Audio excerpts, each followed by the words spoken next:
Hello, this is Gary at Jack Raven Bushcraft. Thank you for watching our video. This week I'm going to cook some kebabs for my dinner.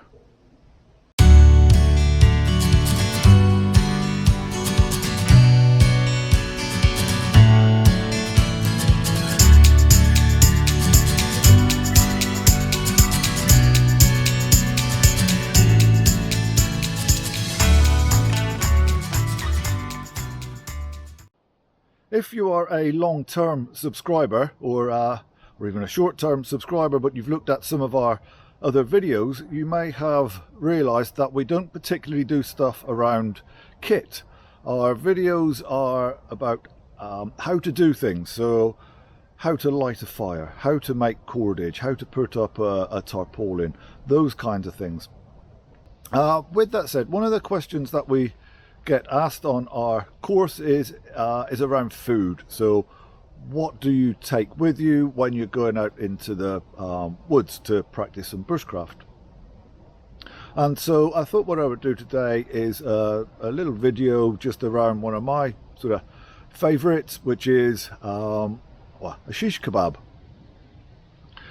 Now there are many considerations, I guess, around food and what food you're likely to take with you. So certainly one of those is going to be around raw meat. So taking raw meat with you out into the woods is well, it can be a tricky business. So you don't want to give yourself food poisoning, and so I mean I would never take raw chicken with me, for instance. And as we are here now in the summer, in fact, I would avoid raw meat at all.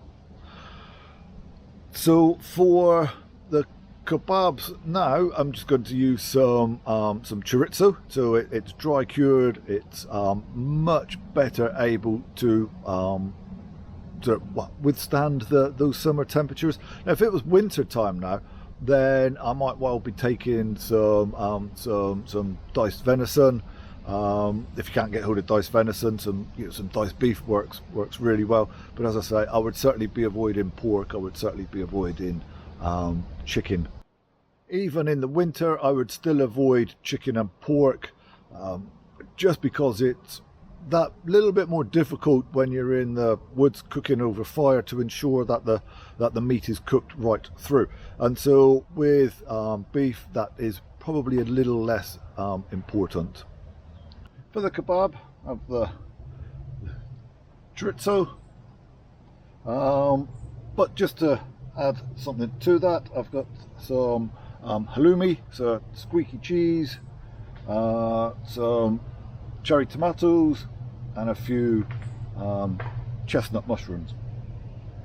So just to make it a little more interesting.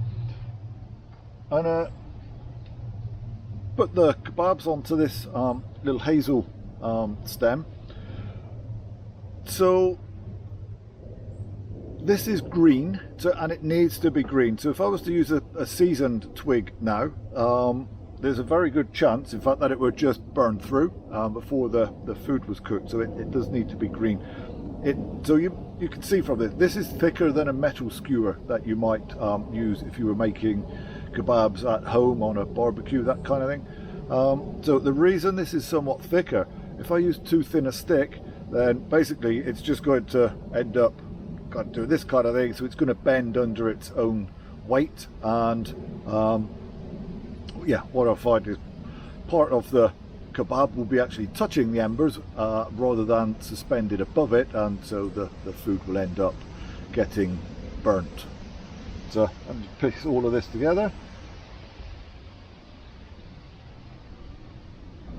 So start sliding this on in any order that you might wish. You need to be a little cautious with the cheese, just to make sure that you don't break it, that it stays in the one piece.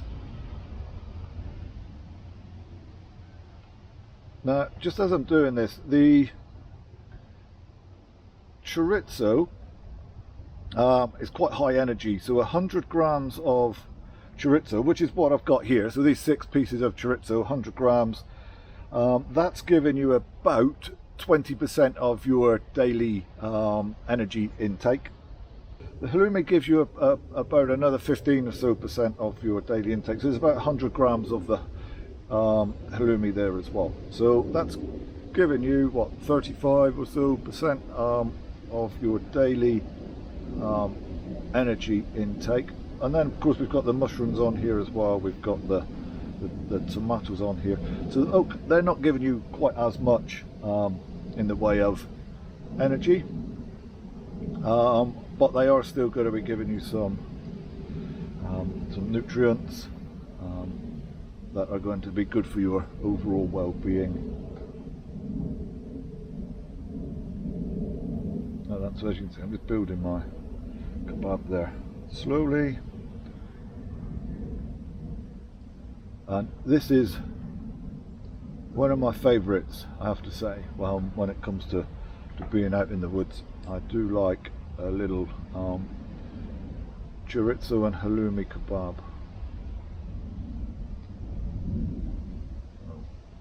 Right.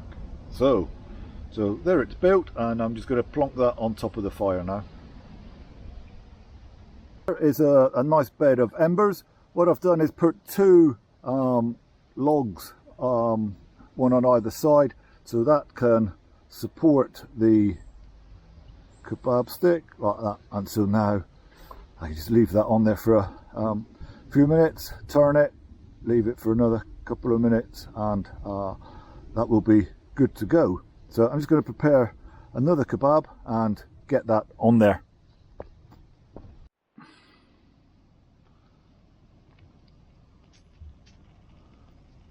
That's the first one ready. It's been on about 5 minutes or so. The second kebab just needs another couple of minutes.